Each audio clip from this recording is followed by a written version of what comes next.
আসসালামু আলাইকুম রহমতুল্লাহ। আজকে আমি যে বিষয়টি নিয়ে আলোচনা করব ড্রোনের DJI মিনি 5 প্রো ড্রোনের camera setting, best camera setting in my drone. কীভাবে আপনি আপনার ড্রোনে বেস্ট ক্যামেরা সেটিং করবেন বা কীভাবে কী করবেন সেটা সম্বন্ধে আমি আজকে আমার এই ভিডিওতে আলোচনা করব। তো চলুন তাহলে ভিডিওটি শুরু করা যাক। তাহলে প্রথমে আমি আমার DJI RC2 রিমোটের স্ক্রিনে চলে যাই।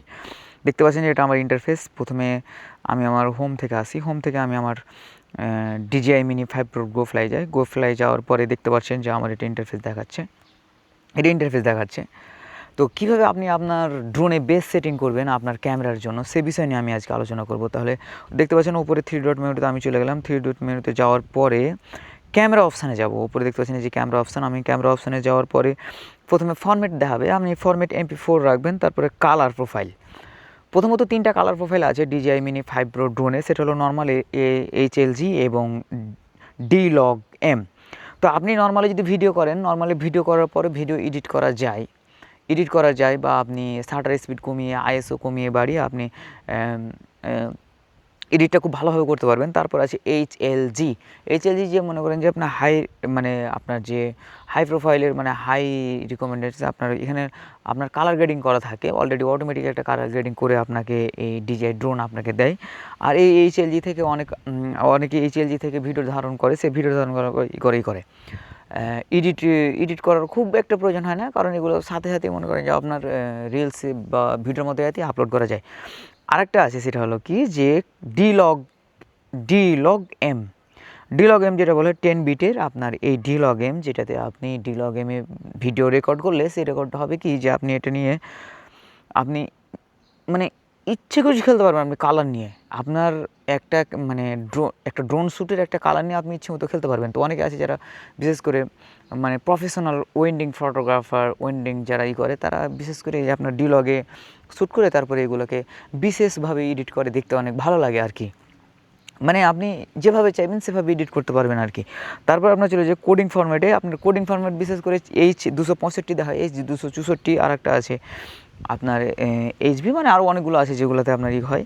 তো আপনি H265তেই রাখা আছে, H265। R video subtitle of করে রাখা আছে, আমি ভিডিও সাবটাইটেল অফ করে রেখেছি, কারণ ভিডিও সাবটাইটেল এখানে সবসময় কাজ করে না, এখানে আপনার ধরুন ইন্টারনেটের প্রয়োজন হয়।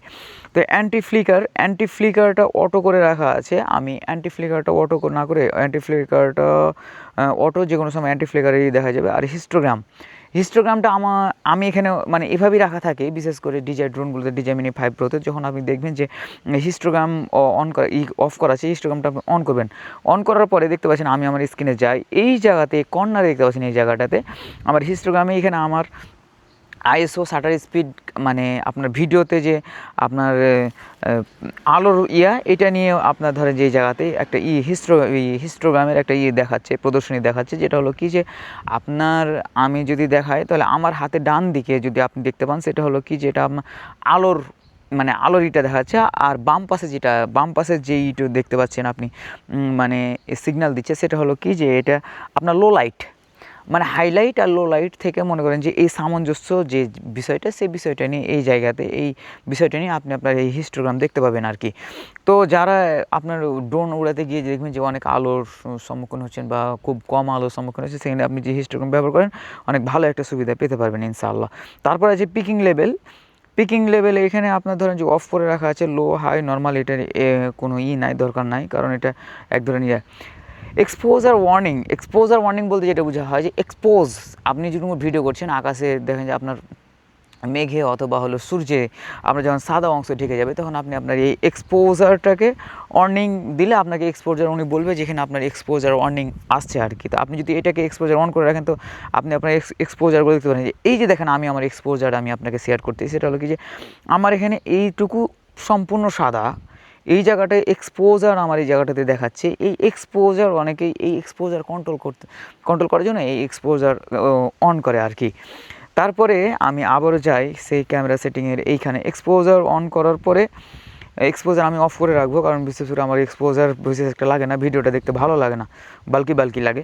তারপরে দেখেন যে গ্রিড লাইনটা হলো কি, সেটা হলো কি গ্রিড লাইন, 3 রকমের গ্রিড লাইন আপনি একসাথে প্রয়োগ করতে পারবেন। গ্রিড লাইনটা কি, আমি 3টা গ্রিড লাইন একসাথে অন করার পরে দেখতে পাচ্ছেন যে আমার গ্রিড লাইনের এখানে ডিসপ্লেতে দেখতে পাচ্ছেন যে এই যে এই কর্নার থেকে এই কর্নারের দাগ, মিডিলে একটা দাগ, সেন্টারে একটা দাগ, এগুলো হলো বলা হয় যে grid line.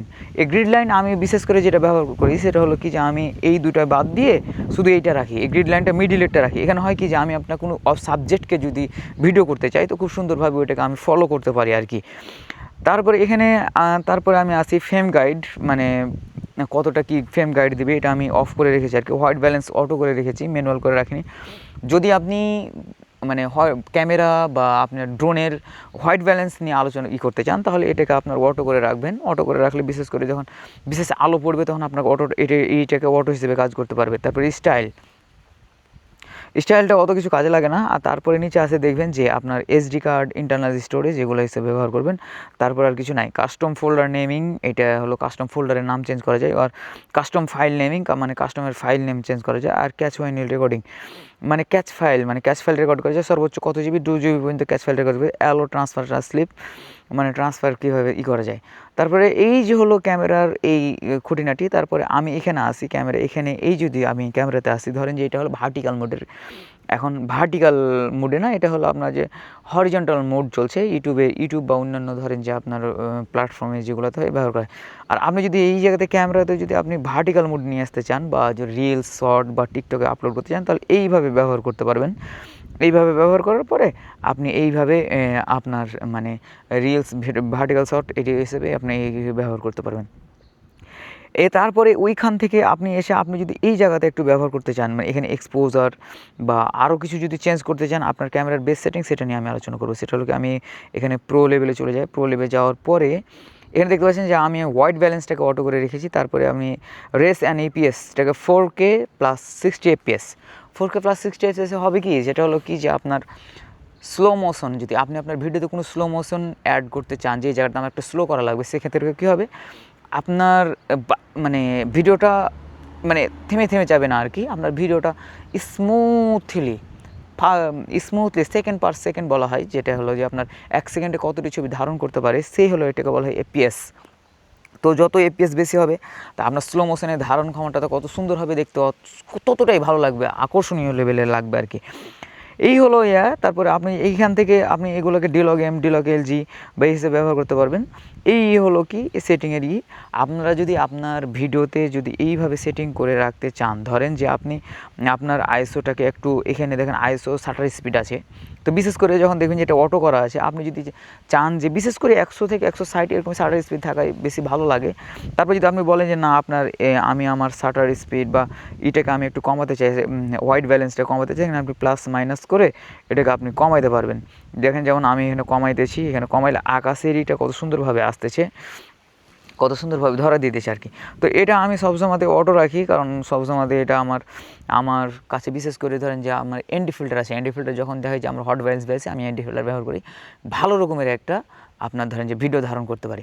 ND filter camera তো বেস্ট ক্যামেরা সেটিংয়ের জন্য এটা গুরুত্বপূর্ণ ভূমিকা পালন করে। যেমন চশমার মধ্যে যেমন চোখে দিলে যেমন আপনার হোয়াইট ব্যালেন্স, চোখের আলো সক্ষমতা কম হয়, মানে দেখার সক্ষমতা খুব ভালো দেখতে পান, তেমনি ড্রোনের এনডি ফিল্টারও সেরকমভাবেই কাজ করে। তো এই হলো আমার এই পর্যন্ত ভিডিও। আমার যদি এই ভিডিওটি ভালো লাগে থাকে অবশ্যই লাইক অ্যান্ড সাবস্ক্রাইব করে পাশে থাকবেন ইনশাআল্লাহ। আশা করছি পরবর্তী ভিডিও দেখার জন্য লাইক অ্যান্ড সাবস্ক্রাইব করবেন। আসসালামু আলাইকুম রহমতুল্লাহি ওয়া বারাকাতুহু।